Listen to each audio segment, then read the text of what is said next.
মিশরের জাদুঘর, যেখানে হাজার হাজার মানুষের লাশ বিভিন্ন কেমিক্যাল এবং মেডিসিনের মাধ্যমে সংরক্ষণ করে রাখা হয়েছে।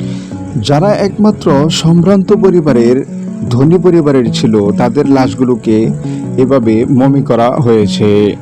লাশ রাখার পাশাপাশি তাদের প্রয়োজনীয় জিনিসগুলো সংরক্ষণ করে রাখা হয়েছে এই জাদুঘরে। বাংলাদেশে ভাইরাল হওয়া সেই নোরা পাগলাকে নিয়ে বলেছেন অনেকেই নানান কথা। অনেকে আবার বলেছেন নোরাল পাগলার লাশ এতদিন পরেও পচেনি কেন। নোরাল পাগলার লাশ তো মাত্র কয়েকদিনের কথা। এদিকে মিশরে হাজার হাজার বছর ধরে অক্ষত অবস্থায় লাশ রয়েছে অগণিত। লাশকে হাজার হাজার বছর টিকিয়ে রাখার জন্য মেডিসিন আবিষ্কার হয়েছে বহু বছর আগে। কিন্তু কথা হলো, একটা মানুষ মরে যাওয়ার পর তার লাশ অক্ষত রাখার প্রয়োজনটা কি আর? এদিকে ফেরাউনের লাশটা রাখা হয়েছে মিশরের জাদুঘরের মাঝামাঝি জায়গায়।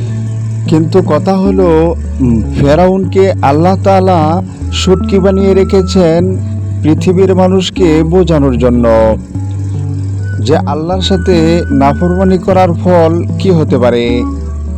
তারপর থেকেই মিশরের মানুষ বিভিন্ন কায়দায় লাশ অক্ষত রাখার সিদ্ধান্ত নিতে আরম্ভ করে।